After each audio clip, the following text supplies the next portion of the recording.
Good Tuvach.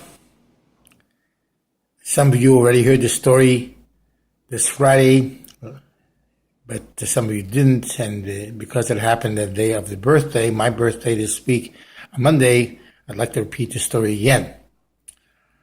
The story is told in the time of the Baal Shem Tov, with the Baal Shem Tov, and a few of the leading rabbis at that time. There was a very big, terrible Gezerah at the time.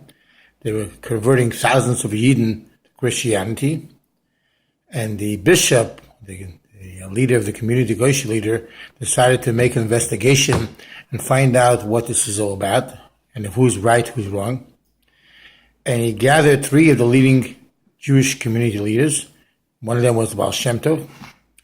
And he interrogated, questioned them very hard for a few days, starting this Friday at Chav Gimel Tammuz. And finally, on Chav Vav Tammuz, which is going to be this Monday, he came up with the conclusion that there's nothing wrong with the Jewish community and everything is false. And it was a big issue for the Jewish community.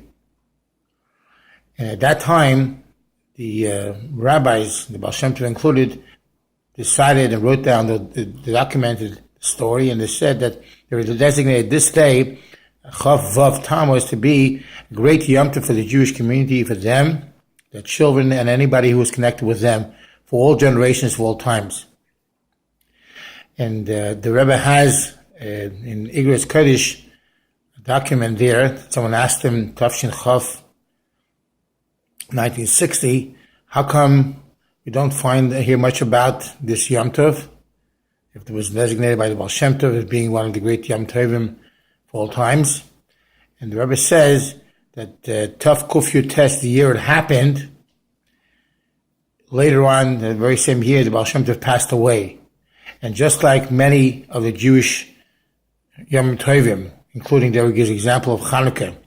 Hanukkah, after the miracles happened, the establishment of the Hanukkah as being the day of celebration only took place a year later. So they established and planned to make a big event the next coming following year and onwards when the Baal Shem Tov passed away. And it's known when the Baal Shem Tov passed away, all his Talmidim, of course, as the Rebbe used the Lashon, the bag fell apart, everything fell apart, and everybody was very hurt and depressed and so forth. So it never took off. And may Hashem help that we should have many, many simchas for years to come.